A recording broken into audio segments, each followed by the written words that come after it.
Hello दोस्तों, कैसे हैं सब। मैं हूं हिमांशु और मैं स्वागत करता हूं आप सबका आपके अपने चैनल कॉमिक वर्ल्ड पर। तो चलिए दोस्तों, शुरू करते हैं राज कॉमिक्स में थ्रिल हॉरर सस्पेंस सीरीज की कॉमिक आदमखोर रात।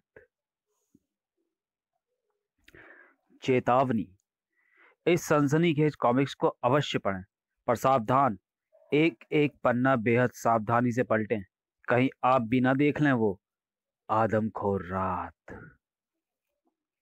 रोंगटे खड़े कर देने वाली ये कहानी है अंडमान निकोबार द्वीप समूह के उस खूंखार जंगली कबीले की, जहां सभ्यता ने अभी कदम नहीं रखे हैं। आज भी मानव जहां जानवर है, वहशी है, दरिंदा है। टूरिज्म के अलावा जिनका मकसद होता है कुछ खास, कुछ खतरनाक करने का, उन्हीं में से था बख्शी, कमल बख्शी। कमल, हम जैसे जैसे जंगल में आगे बढ़ते जा रहे हैं, घने जंगल के कारण अंधेरा बढ़ता जा रहा है। ओह, लेकिन घबराने की कोई बात नहीं है सीमा, मेरे पास टॉर्च है। परेशान थी सीमा, लेकिन हम लोग जा कहाँ रहे हैं? तुम्हें एक ऐसी चीज दिखाना चाहता हूँ सीमा, जैसी तुमने अपने जीवन में कभी ना देखी होगी। वहीं रुककर एक नक्शे पर न जाने क्या क्या अनुमान लगाता रहा कमल। उस तरफ आओ सीमा, उस तरफ आगे बढ़ना है हमें। सस्पेंस से मरी जा रही थी सीमा। फिर एकाएक टॉर्च की रोशनी में चमका वह चेतावनी board, danger, uncultured tribe area. Kamal, हमें यहां से लौट जाना चाहिए। एक पत्रकार होकर तुम ऐसा कह रही हो? अब मैं अपना काम अधूरा छोड़कर नहीं जा सकता सीमा। और जहां तक हम पहुंच चुके हैं, वहां तक आने के बाद अब तुम्हें भी अकेले नहीं जाने दूंगा। अभी तक मैंने तुम्हें यह बात इसलिए नहीं बताई थी कि जानने के बाद तुम यहाँ कभी ना आती, जबकि अपनी बात साबित करने के लिए तुम्हारा मेरे साथ आना जरूरी था। सुनो सीमा, हम लोग बूका कबीले की वह रात देखने जा रहे हैं जिसके विषय में प्रसिद्ध है कि उस रात को देख लेने के बाद इंसान को अगले दिन का सूरज देखना नसीब नहीं होता। सफेदी छा गई सीमा की गुलाबी रंगत पर। उफ कमल, मौत का निमंत्रण ले बैठे तुम। उस रात के विषय में फैली भ्रांतियों को दूर करना चाहता हूं मैं। आओ सीमा, ये मेरा विश्वास है कि ये केवल उड़ाई गई बातें हैं जिनका कोई सिर पैर नहीं है। कल सारी दुनिया अखबार में छपी तुम्हारी रिपोर्ट पढ़कर रोमांचित हो उठेगी। भय की मारी सीमा के गले से आवाज तक न फूट रही थी। अगले दिन के समाचार पत्रों में छपे दोनों की मृत्यु के समाचार। आज की ताजा खबर, और दो को निकल गई ट्राइब एरिया की आदमखोर रात। यादगार रफी सोसाइटी। अगर गायक मोहम्मद रफी की याद में एक श्रद्धांजलि कार्यक्रम प्रस्तुत करने संस्था के अध्यक्ष अमरजीत सिंह कोहली के नेतृत्व में गायों का एक दल पहुंचा द्वीप पर।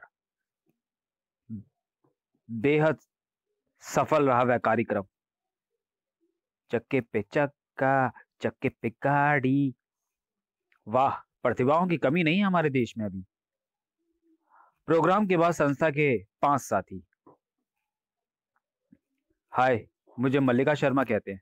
मैं अरविंद तलवार, सुलेख चंद्र, बालकिशन दुबे, आई एम दीपक कुमार।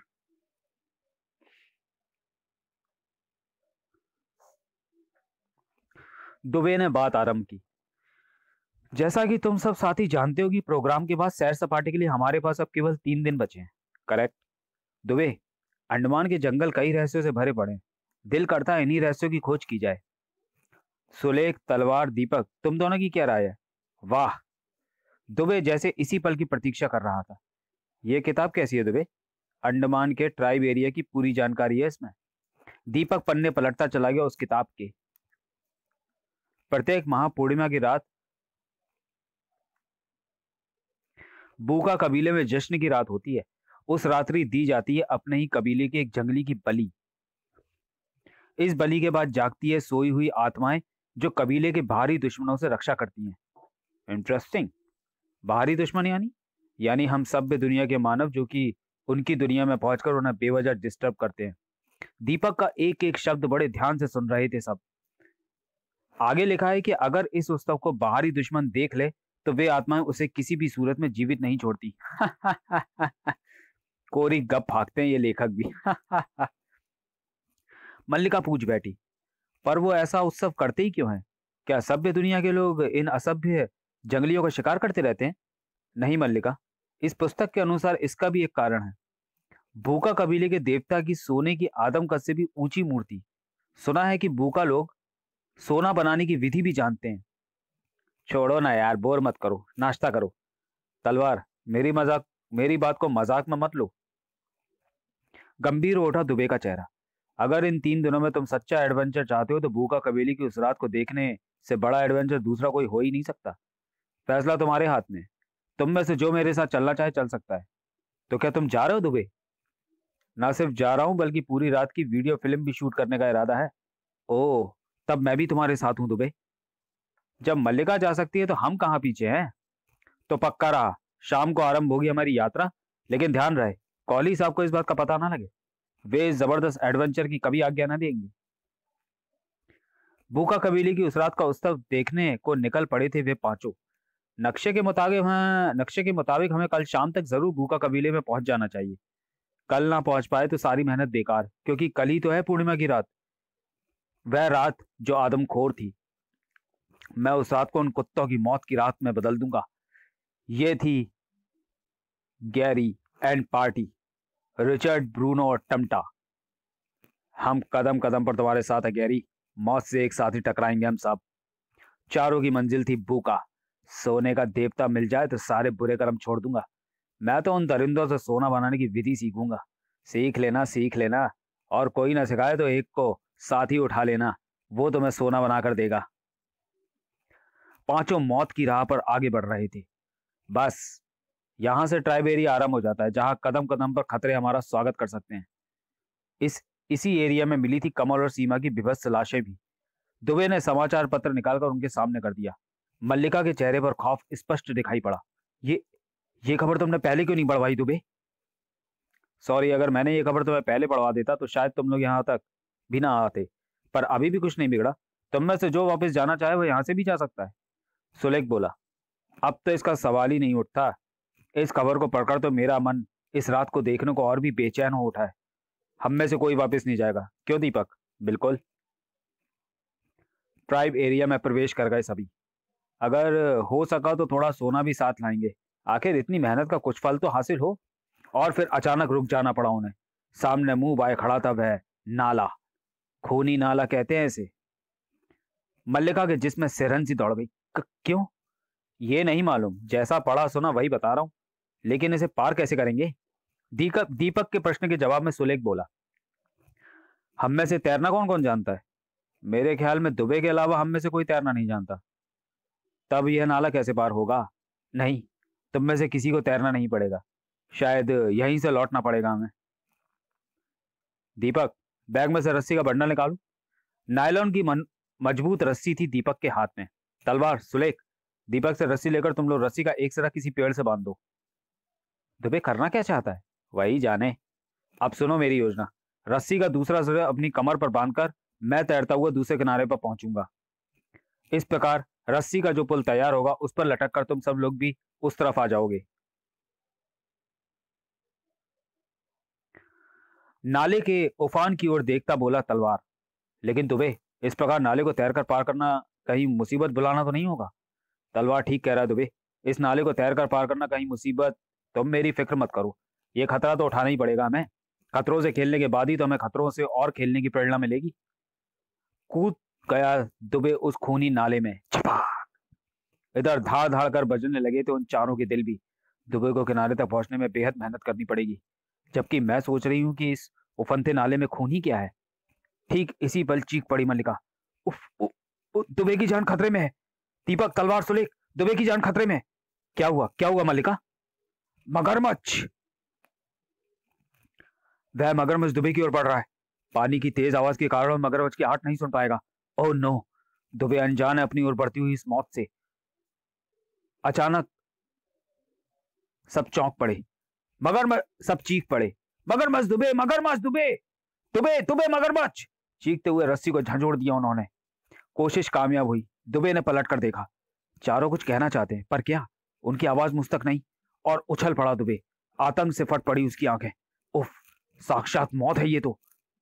अपनी संपूर्ण शक्ति एकत्र कर तैरा दुबे। खूनी नाले की मौत।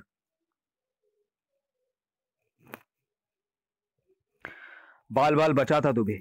उफ। जान में जान आई थी दुबे के चारों साथियों में। दुबे तुम ठीक तो हो ना? हाँ मैंने यार रस्सी पेड़ से बांध दी है, इस रस्सी पर लटक कर चले आओ। और इस प्रकार खूनी नाला पार किया उन्होंने। घबराना नहीं मल्लिका, हम सब एक दूसरे से बंधे हैं। उफ, मेरे तो हाथ ही छिल गए। घबराओ नहीं, इस मेडिकेटेड स्प्रे से सारा दर्द छूमंतर हो जाएगा। फिर ये तो मुसीबतों की शुरुआत थी, अब आगे बढ़ना चाहिए। हाँ, क्योंकि इतना खतरा उठाकर हम मंजिल पाए बिना पीछे तो लौट नहीं सकते। गैरी एंड पार्टी भी तेजी के साथ आगे बढ़ रही थी। खूनी नाले की बांधा तो इस बलून नाव से पार कर लेंगे हम। कब होंगे भूखा के सोने के देवता के दीदार? थाय! इधर दुबे एंड पार्टी। आगे का सफर आरंभ होगा सुबह जल्दी ही। सुबह तीव्र शोर सुनकर उस समय पहरे पर तैनात दीपक और सुलेख ने सबको झंझोड़ दिया। क्या बात है सुलेख, ये शोर कैसा है? पता नहीं। शोर की दिशा में देखते ही उछल पड़े सब। भूखा आदिवासी, ये भूखा आदिवासी है दोस्तों। क्या? लेकिन ये यहाँ, कहीं हम पर निगाह पड़ गई तो? घबराओ नहीं, हम पत्तों के झुरमुट में हैं। आदिवासियों के शोर मचाने का कारण समझ में आ गया। ये उस जंगली के पीछे पड़े हैं, लेकिन क्यों? वह भी तो वेशभूषा से भूखा आदिवासी लग रहा है। बचकर भाग न सका भूखा आदिवासी अपने ही कबीले के आदिवासियों की पकड़ से। सनसना रहे थे सबके मस्तिष्क। ये क्या हो रहा है दुबे? ये लोग अपने ही आदमी को पकड़कर क्या कर रहे हैं? मेरी समझ में कुछ नहीं आ रहा है। शायद यही वो अभागा है जिसे आज रात्रि देवता पर बलि चढ़ाया जाना है। मौत के भय से वह जंगली बचकर कबीले से भागा होगा। चीख निकल गई मल्लिका के मुंह से। सांप! मल्लिका की चीख उन आदमखोरों के पांव में बेड़ियां बनकर लिपट गई थी। भूखा! इधर बेहद फुर्ती के साथ दुबे ने सांप को शहीद कर दिया। दुबे पलटा ही था कि तलवार सरसराए स्वर में बोला, बेड़ा कर्क, उन आदमखोरों ने शायद मल्लिका की चीख सुन ली है। भागो, अब हमारा यहां रुकना खतरे से खाली नहीं। गजब! भूखा! दोनों जंगलियों के भाले हवा में उड़ गए। फाला फेंको, दीपक सुलेख। फुर्ती में दोनों जंगली उनसे तेज न निकले थे। अबूला! दोनों की लाशों को भी उन्होंने उन चट्टानों के पीछे ही खींच लिया। खामोश, उन जंगलियों को हमारी सांसों की आवाज तक नहीं आनी चाहिए। ठीक उसी स्थान पर पहुंचकर जंगली वापस पलट गए। वे वापस लौट रहे हैं। चट्टानों के पीछे से निकलकर सब उस तरफ ही बढ़े। उन जंगलियों के पदचिन्हों का पीछा करते हुए अब हम जल्दी उनके कबीले तक जा पहुंचेंगे। तलवार ने आशंका व्यक्त की, अगर कुछ और जंगलियों ने हमें खोजने की चेष्टा की तो?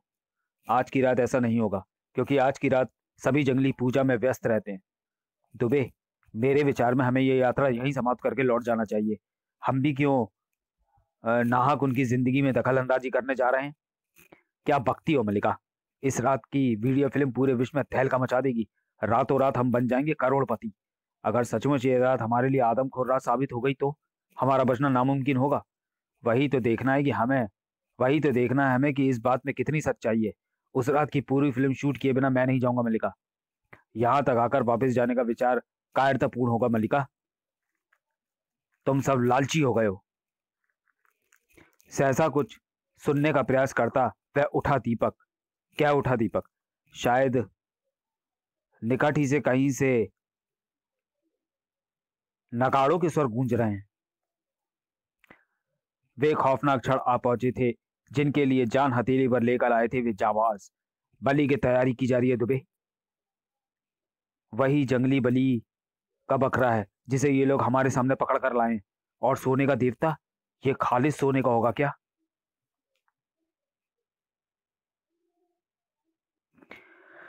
हम यहाँ सोना लेने नहीं आए बेवकूफ। उस तरफ से ध्यान हटाओ अपना। हमें तो फिल्म बेचकर करोड़पति बनना है। उत्साह उत्सव आरंभ हो गया। तब आया कबीले का सरदार। उस जंगली की मौत आ गई है दीपक। हम में से जो यह दृश्य देखने की हिम्मत न रखता वो अपनी आंखें बंद कर ले। आंखें ही बंद करनी थी तो यहां तक आए क्यों? मृत्यु नृत्य उग्र हो गया उन जंगलियों का। फिर एक झटके से नीचे आया सरदार का गंडासा वाला हाथ। चीख निकल ही जाती मल्लिका के मुंह से अगर तलवार सावधान ना होता। बेवकूफ लड़की, क्या करने वाली थी? खून की भेंट दी गई भूखा देवता को। एक एक दृश्य की बड़ी बारीकी से शूट कर रहा था दुबे। क्या सचमुच आत्माएं भी प्रकट होंगी? दीपक कहीं खोया सा कह उठा। दुबे, अगर आत्माएं प्रकट हो गई तो क्या वो सच हो जाएगा जो किताब में लिखा था? पूजा और बलि तक तो सब वैसे ही हो रहा है यहाँ, किंतु आत्माओं वाली बात गप्पी लगती है। बड़ी मुश्किल से कह सकी मल्लिका। दुबे, काफी फिल्म शूट कर ली तुमने, अब निकल चलो। मल्लिका, ठीक कह रही है दुबे, चलना चाहिए अब। न जाने क्यों अब कुछ ठीक नहीं लग रहा। बेकार ही डर रहे हो तुम सब। बस कुछ देर और रुक जाओ।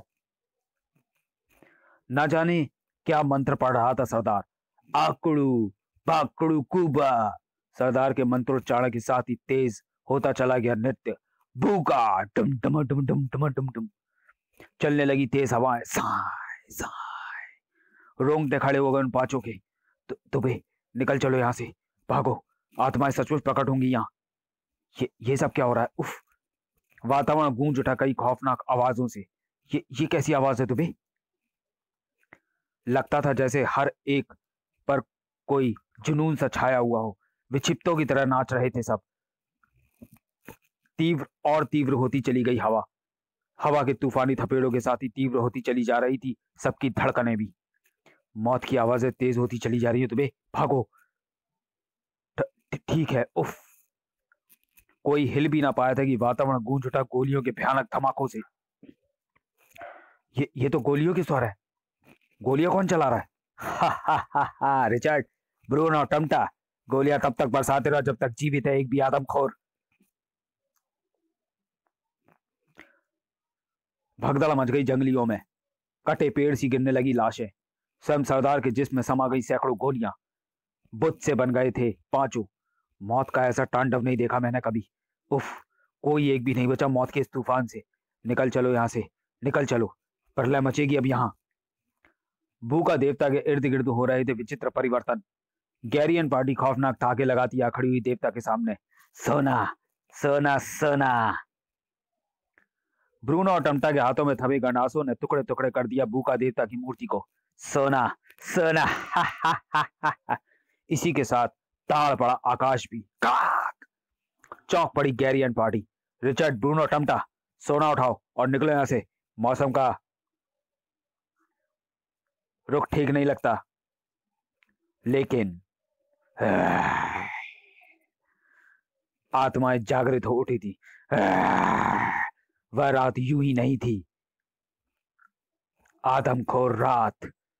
गैरी, उफ, ये सब क्या है? ओ गॉड, आत्माएं खूनी पिशाच चाहिए। भागो गैरी, जान बचानी हो तो भागो। होश उड़ गए थे सबके वो दृश्य देखकर। पागलों की सी हरकत थी वो गैरी की। मौत के पंजे में फंस गया गैरी। खून सूख गया रिचर्ड, ब्रूनो और टमटा का। गैरी को मार डाला आत्माओं ने। भागो रिचर्ड, भागो। टूटा किसी वृक्ष से एक नुकीली डाल समा गई ब्रूनो की छाती में। खच। ब्रूनो, भागो रिचर्ड, भागो। भूखा देवता के हाथ कस गए रिचर्ड की गर्दन पर। रिचर्ड भी बदल गया लाश में। टमटा पागल सा उठा। मार डालूंगा, तुम सबको मार डालूंगा। हा हा हा हा हा। हवा में सनसनाते हुए कई भाले घुस गए उसके शरीर में। इधर अंधाधुंध भागे चले आ रहे थे दुबे, दीपक, तलवार, सुलेख और मलिका। हमने लालच करके वाकई गलती की। अब बचेंगे नहीं हम। दुबे, लगता है कोई तूफान पीछा कर रहा है हमारा। सैकड़ों आत्माओं का तूफान था वो। अचानक दीपक और सुलेख उठ गए हवा में। अरे उफ दुबे, तलवार बचाओ! आ! उछलकर पलट गया दुबे। तलवार और मलिका की आंखें फट पड़ी दहशत से। दीपक और सुलेख हवा में उड़ रहे हैं। उफ। फिर सबके देखते देखते दोनों के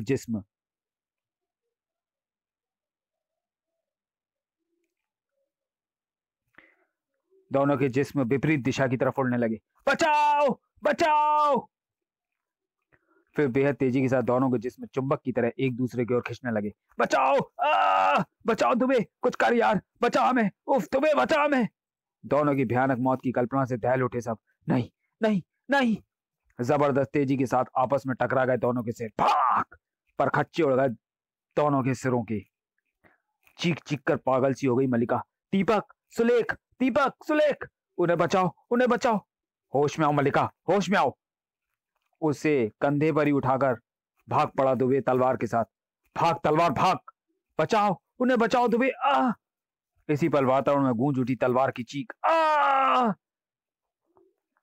अदृश्य शैतानी शक्ति ने चकर घिन्नी की तरह घुमा दिया तलवार को। बड़ा ही भयानक अंत था उसका। इस दृश्य को देखने के बाद दुबे वहां नहीं रुक सका। मल्लिका के वजन के साथ खूनी नाले को पार करना असंभव तो नहीं होगा। उथले पानी में भीषण हलचल मच गई और न जाने कैसे रस्सी में लग गई आग। आग आग कैसे लग गई रस्सी में? उफ नहीं। किनारे से कुछ फुट दूर ही टूट गई उनके भाग्य की डोर। उथले पानी में गर्क हो गए दो जिस्म और आदमखोर रात सचमुच निगल गई थी सबको। भूखा कबीले के अस्तित्व के साथ ही समाप्त हो गया था आदमखोर रात का अस्तित्व। सभ्य दुनिया के लोग अब शायद कभी ना देख सकेंगे उस आदमखोर रात को समाप्त। तो चलिए दोस्तों, वीडियो को यहीं समाप्त करते हैं और मिलते हैं थ्रिल हॉरर सस्पेंस सीरीज की किसी अगली कॉमिक्स में अगले वीडियो में। तब तक के लिए धन्यवाद।